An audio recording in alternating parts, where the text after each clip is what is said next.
We're doing a Saturday afternoon live stream, and it's time to celebrate Albert Pujols, his 700 home runs. And you know what? I think we should celebrate all the great home run hitters that we've had over the last few decades, because it's fun to celebrate those who do wonderful feats on the field. And if you're worried about the scandals, do you know what? There were much bigger scandals in baseball, including one that involved Roger Maris. This is Locked On MLB.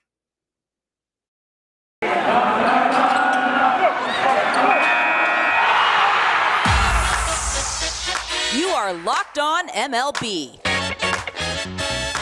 your daily MLB podcast, part of the Locked On Podcast Network, your team every day.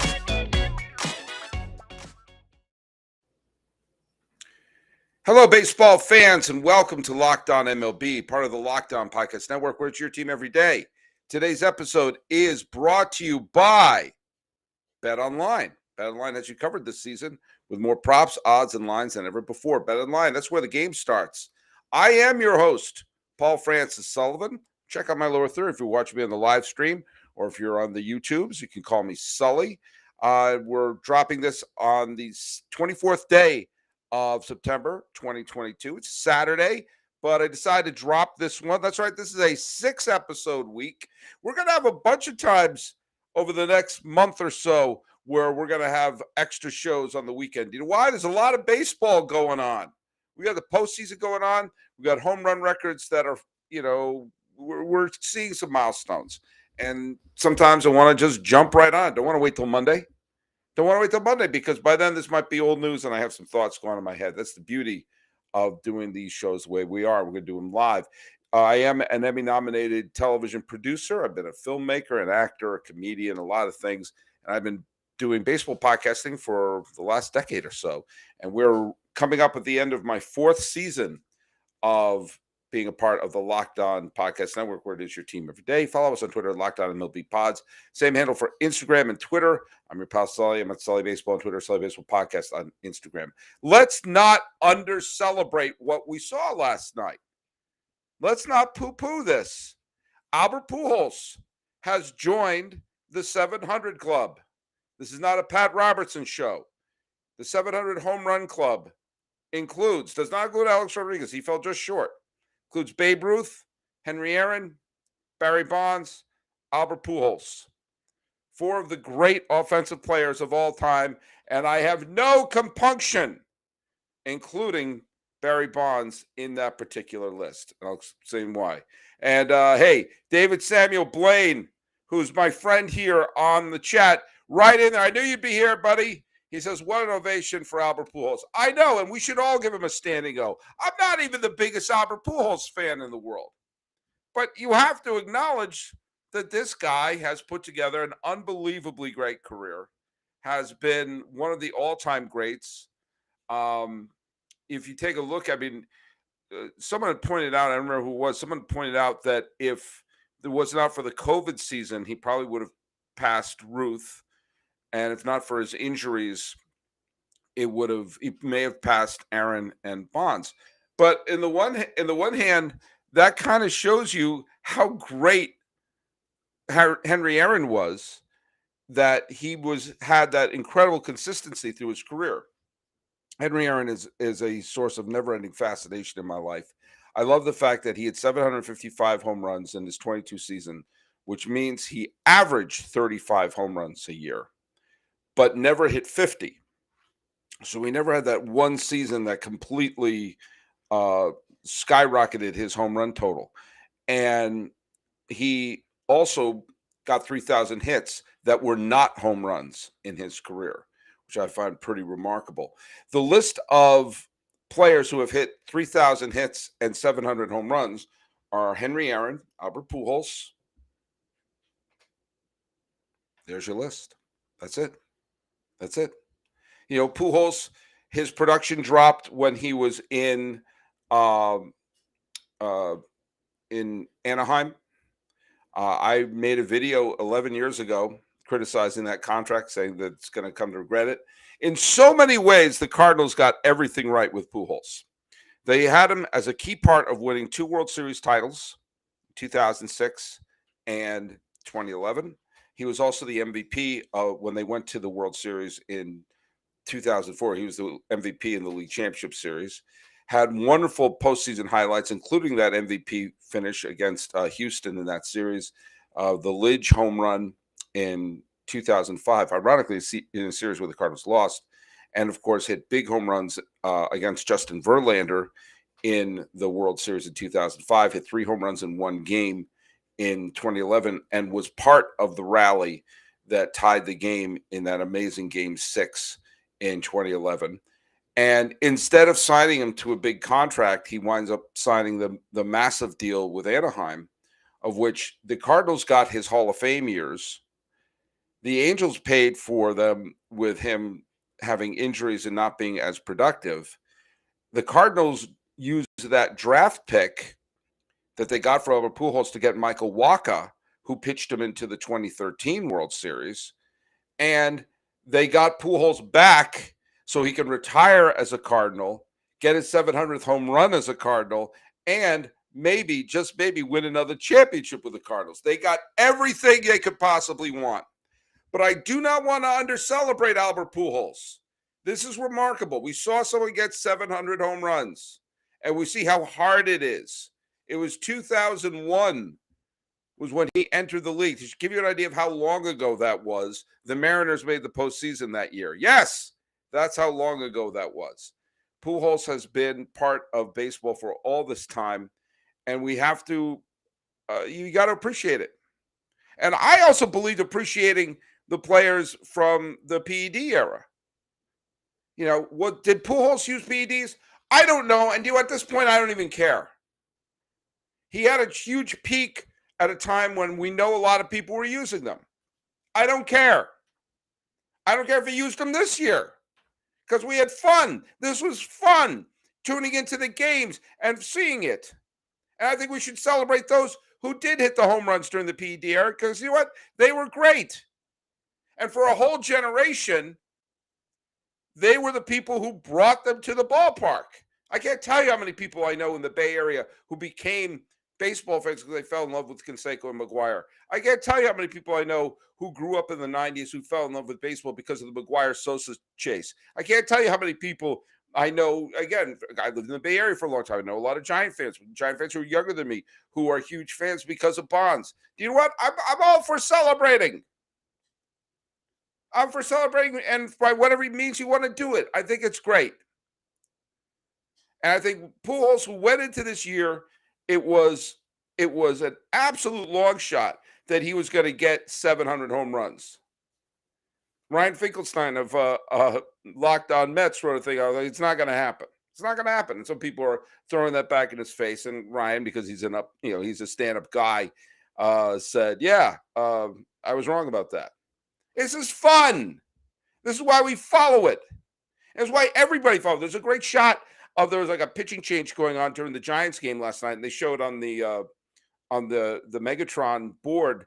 I believe they were playing Arizona, and wherever they were playing was showing the Pujols' 2 home runs he hit last night in Dodger Stadium, and all the players on the mound, the Giants players were watching, going, "Wow, look at that!" We all got into it. This is why we do this. To have memories, to have great moments. So let's not under-celebrate when we have it. Remember where you were, what you were doing. I was listening to the game. I couldn't find it because it was on Apple TV. I don't have Apple TV. Hey, I live right down the 110 freeway from Dodger Stadium. I couldn't find the goddamn game on my television. Sorry, Ray. So we got to celebrate these moments.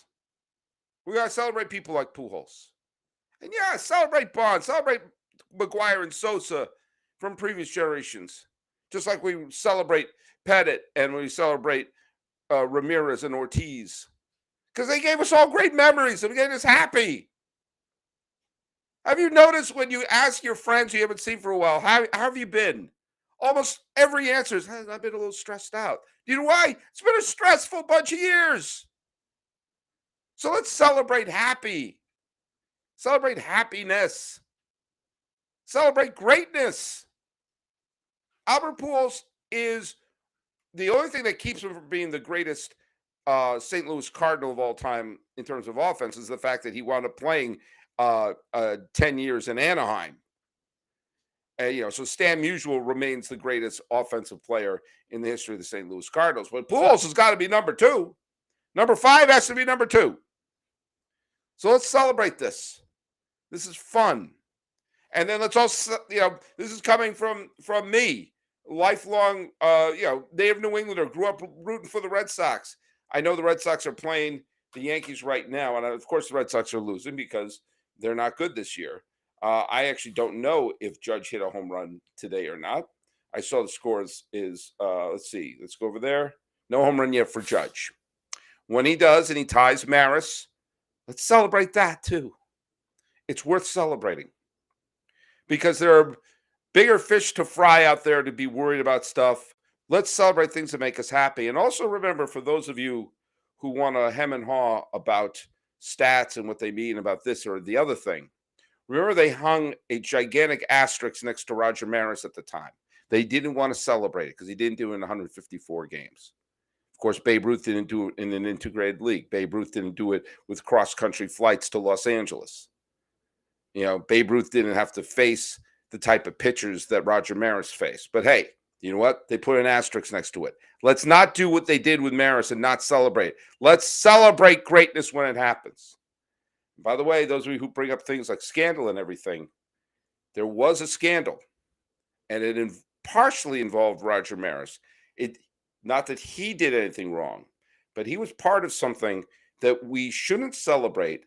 And for some reason, it's been swept under the carpet of something that we get mad about in baseball history. Baseball history could have been a lot different if this scandal had not happened. And it's a surefire bet the teams that we would remember as the great teams would have changed if a few little things had been done differently and a few other people were on the money. And by the way, if you're going to make any bets and make them on the money, here's what I suggest. You go to BetOnline. BetOnline is your number one source for football betting in this season. Find all the latest player development, team matchups, news, podcasts, and in-depth articles and analysis on every game that you can find. And as always, BetOnline remains your continued source for all your sports wagering information with live betting and up-to-the-minute scores for every sport out there. The fastest and easiest way to check on your favorite games and events, including baseball, MMA, boxing, and golf. Head to betonline.net or use your mobile device to learn more. BetOnline, it's where the game starts. One of the reasons why people didn't want Roger Maris to break Babe Ruth's record back in 1961, and they would rather have Mickey Mantle have done it, was Mickey Mantle fit the model of the Yankee hero. He was a homegrown Yankee, like DiMaggio, like Gehrig, like Yogi Berra, not like Ruth. In case you didn't know it, Ruth was acquired from another team. I don't remember which one. But he was the Yankee hero that looked like was destined to pass Babe Ruth. Roger Maris was a bit of a mercenary. The Yankees were his third team. And while he won the MVP in 1960 and helped them win the pennant and was a fine player, he didn't have that aura of Yankee greatness. He was someone who they picked up. Now, what team did they pick him up from? Do you know? The A's. Now, there was something that happened in baseball history in the 1950s that for some reason never gets picked up as one of the great shake your head scandals in baseball history, because it was complete collusion that was going on. It involved Roger Maris, not his fault, because back then players had no say on what team they played for. If you were signed a contract, you were bound to that team for life, and they could trade you or release you at your whim, but a player couldn't sign with any team they wanted unless they were cut. Roger Maris was a member of the Cleveland Indians. He was a nice player for the Cleveland Indians. But after one season, the Indians sent him packing in a trade to the Kansas City Athletics. The minute that happened, almost every single baseball team threw their hands up in the air and said, "Don't trade him to the Kansas City A's." Now, why would they say that?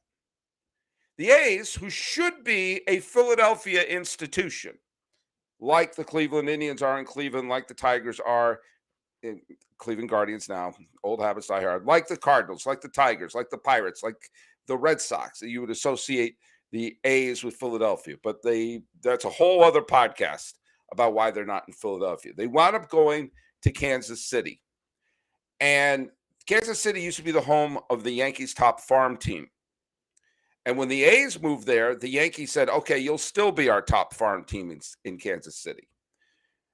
The owner of the A's, a guy named Arnold Johnson, had some strange connection with the Yankees where he owned the deed to Yankee Stadium or something. I've read about it. I still don't understand it. He was tied to the Yankees financially, which is, I don't know, a conflict of interest to have two teams and one person having a financial stake with two different teams. And if you saw what happened from the moment the A's moved to Kansas City in the mid-1950s until Charlie Finley, crazy man that he was, bought the team in the early 1960s, the Yankees treated the A's like a farm team. It was surreal how they did it. If the Yankees had a player who was old and breaking down, they would not release him, not send him to the minor leagues. They would simply trade them to the A's. And the A's would send back any player who was young and fit. So if, like, Hank Bauer, for example, was breaking down after many, many wonderful years with the Yankees, and Don Larson, who threw the no-hitter in this 1956 World Series, but was starting to slow down, you know what? Those are two old guys who are starting to get slow down. So let's trade them to the A's, and the A's will trade back young players who could then help the Yankees. You know, if Billy Martin became a bit of a troublemaker, they would trade him to the A's and get back something in return that would help the team. And you saw some players go back and forth. Ralph Terry was a young pitcher. The Yankees brought him up. He wasn't quite ready yet for the majors, but instead of sending him to the minors, they traded him to the A's. And then when he was good and ready, they traded him back, and they got a World Series MVP out of it. Bob Serve, same thing, back and forth. Everyone saw what was happening, and nothing was done about it. The Yankees treated the A's like a farm team. And what happened to the Yankees during that major stretch? They went to the World Series in 55, 56, 57, 58, 60, 61, 62, and 63, and 64, many times using those players that they were able to just trade back and forth between the A's. Ralph Terry won a World Series MVP. Roger Maris had those great years with, hitting all those home runs. They got bullpen depth. Oh, we need bullpen depth. So let's trade a player who isn't working to the A's and just automatically get him back. Imagine if a team was doing that now. Yeah, there are times when a team can make a salary dump, but it was never back and forth the same team treating a team like a minor league squad. The A's were terrible. And yet, whenever there was a usable player, they shipped them to the Yankees. And whenever the Yankees didn't need them, they'd ship them right back. And one of the great runs they ever had in their history from the mid-50s through the mid-60s, where they only missed the World Series once, they had the A's basically treating their team as a quadruple A ball club. No one ever points to those when Yankee fans rattle off all the championships. And believe me, you can't have a conversation with someone and say, like, hey, it looks like the weather's looking pretty good today. 27 rings. Okay, we know. But a bunch of those were done through collusion. The depth was done through collusion. And Charlie Finley, as crazy as that man was, bought the A's after Arnold Johnson died. That's the only thing that stopped this. Death. Death stopped this. And what happened? The train from Kansas City to New York stopped. What happened in the mid-1960s? The great Yankee dynasty ended. And they went from, they can't miss the World Series, to, we're having trouble developing new players. And what happened with the A's? They started developing Catfish Hunter, Reggie Jackson, Raleigh Fingers, Bert Campaneris. The foundation of the team that when they finally went to Oakland went on to win 3 straight World Series titles. The first time a franchise had done that since the Yankees. What could have been different in baseball history? What if the A's were able to keep some of these fine players that they developed instead of shipping them off to the Yankees whenever they needed be? What would happen if the Yankees had to develop players like anyone else without a quadruple A team doing their bidding? You saw a lot of teams that were traditionally terrible in the American League finally get some glory in the 1960s. The horrible Washington Senators, who were so bad they made a musical about them called Damn Yankees, saying they needed to deal with the devil to get to the World Series, wound up moving to Minnesota, where they became the Twins and finally made it back to the World Series. The St. Louis Browns, the worst franchise in American League history, who needed World War II and 4F players to get to the World Series, became the Baltimore Orioles, and they wound up winning the World Series and creating a dynasty. Even the Red Sox, who were awful every year since 1949, got back to the World Series. Could the A's have developed a terrific team if they weren't beholden to the Yankees? That's baseball history being different.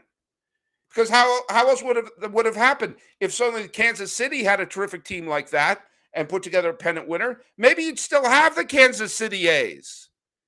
They wouldn't have moved to Oakland. Maybe we never would have had a team in Oakland. Maybe they would have had expansion somewhere else. The way the dominoes fell. That's collusion. That's a scandal. And I think scandals like that are worse than performance-enhancing drugs, because at least if you're doing PEDs, you're trying to win.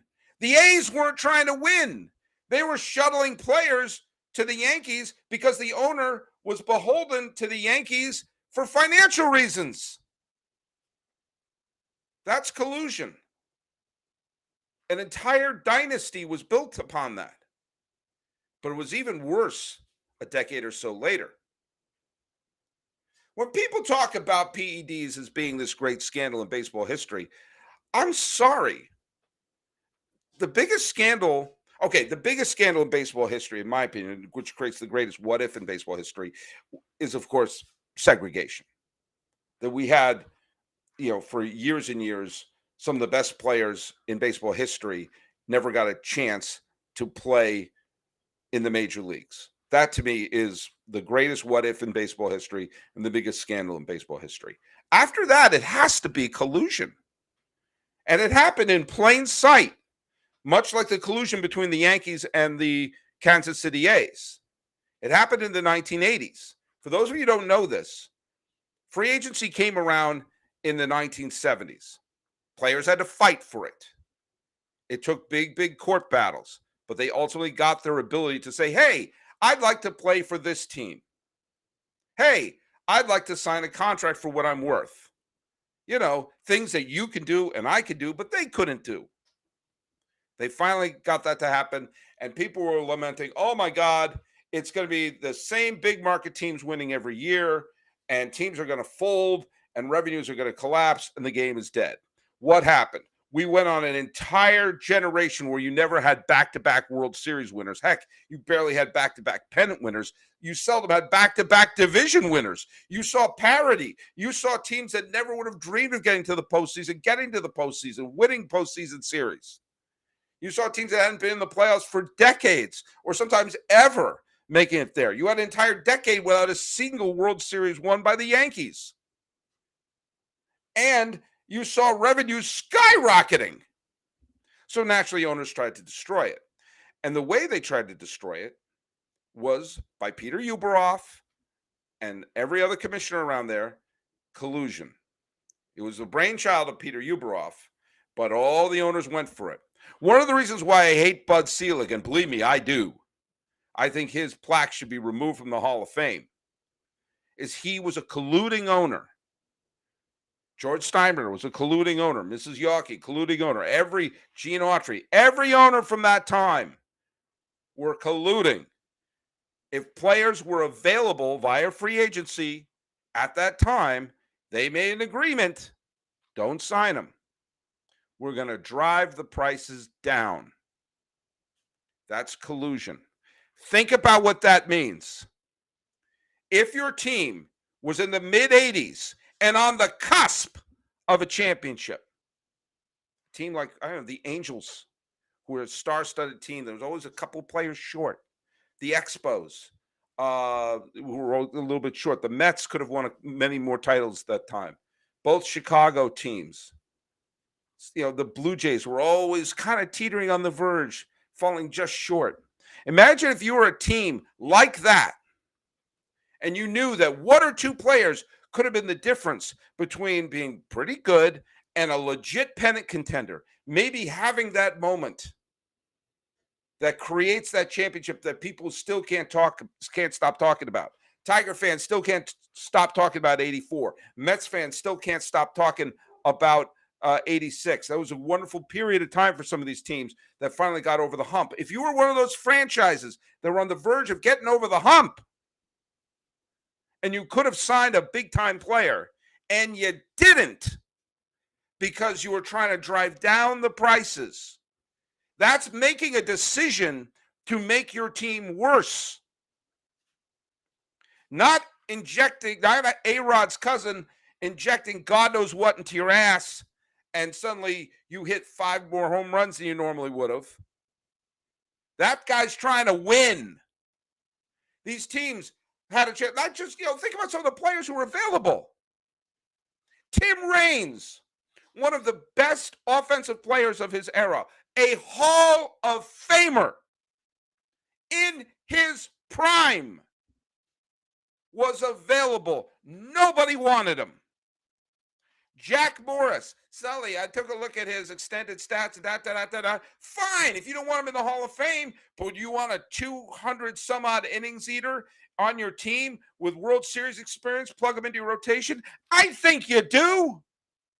The only reason Andre Dawson, another Hall of Famer, got signed is because he showed up to camp with a blank check and said, I want to play here, sign me. They're like, oh, Christ. And so they did. It worked because the collusion drove down Andre Dawson's price. It ended the career of Al Oliver, who may have gone to the Hall of Fame if he played for a couple more years and made it to 3,000 hits. He was almost there. It ended the career of Rod Carew, a Hall of Famer who did make it to 3,000 hits, was still a capable player, but nobody would sign him. That's a scandal. That's years and years, at least 3 seasons, at the very least 3 years, where teams made the decision to not be better. And what happened? They were found guilty of collusion. And what happened? They had to pay players more and more to prove they weren't colluding. And then what happened? They kicked the commissioner of baseball out. Bud Selig, an owner who was a colluder, installed himself as the commissioner. The player said, we don't trust you. You're a bunch of colluders. You're one of the colluders. We don't believe anything you say. Caused the strike. Ended the 94 season. We don't have the Expos anymore. Attendance was dwindling, and we needed to do something about it. In comes PEDs. It's all connected. It's all connected. So PEDs were fun. PEDs gave us some great memories. And so I'd rather have everybody with a syringe the size of a wiffle ball bat boosting themselves up than having what we had in the 80s, of owners making the decision to not be better. Something to think about if you complain about scandals or putting asterisks next to numbers. And I got to say, let's celebrate the actions on the field. I guarantee you they're trying to win. Just like I'm trying to win, doing this as many days as we can. Hey, follow us at Locked On MLB Pods on Twitter and on Instagram. I'm your pal Sully. I'm at Sully Baseball on Twitter, Sully Baseball Podcast on Instagram. Celebrating Albert Pujols and breaking down some of the real scandals in baseball history. This has been a special Saturday edition of Locked On MLB on the 24th day of September 2022. I'm your host, Paul Francis Sullivan. Please